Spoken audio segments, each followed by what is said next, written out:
heels. Neighbors on Elkhart's southwest side have been wondering about the safety of their water for years. The EPA knows it's contaminated but doesn't know the source.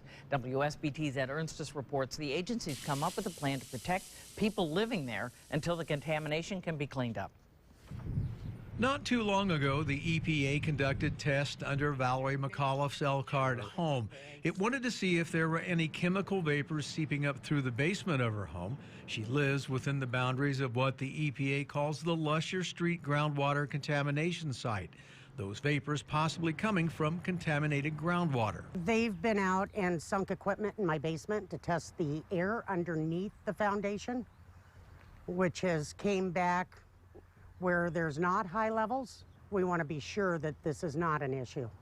The Lusher Street site is where the EPA says a plume of underground water contamination had been found. After considerable study, the EPA has a proposal to safeguard homes in the area.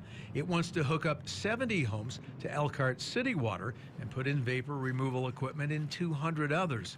This before coming up with a long-term cleanup plan. Patricia Tomlinson lives in the affected area. I am interested to find out what they've found, but we have never had any problems. My dad, who did live in this area, had his well water tested, and they did find trichloroethylene. The EPA has been involved for several years now in trying to pinpoint the source of the contamination, as well as finding a permanent solution to it. Some here who we have talked to on as well as off camera say there has always been health concerns with this situation. It's a health issue. A lot of the residents that I think it may affect the most have literally are homeowners and have been in this area for quite some time. Ernstes, WSBT Channel 22 News.